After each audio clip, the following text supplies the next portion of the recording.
ចង់អោបថាបកាយស្រីអង្គអាទីស័យសពកាយយ៉ាក្រមុំលាក់ខ្លួនពួនបញ្ចេញវាចាបងចាប់ចិត្តស្នេហាលើថ្លៃការបាំងស្លាំងចោលតែក្លាន់ឲ្យរៀមសុបិនស្រមៃគួយស្រឡាញ់ហើយអាឡៃឃើញពាំងស្រស់ស្រីរៀមអំពលបុប្ផានៅក្នុងរបងរៀមពិតជាបងน้องចង់ឃើញនងអងហើយចង់ស្គាល់ផ្លែនมาរៀមបានការចំប៉ារោគអាយឡែន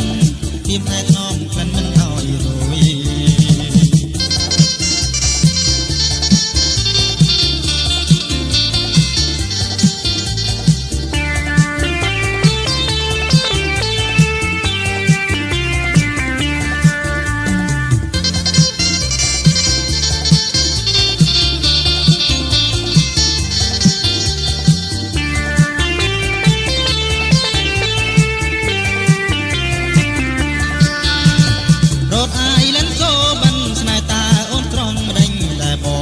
រួយស្នេហ៍លើរូបអូនសំលេងពីរងតាសំពោះម្ដេចស្ងួនបងសូមប្រាប់អូនណាស្នេហា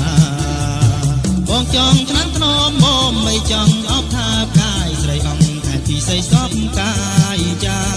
ក្រមុំលាក់ខ្លួនពួនបញ្ចេញវាចាបងចាប់ចិត្តស្នេហាលើថ្លៃ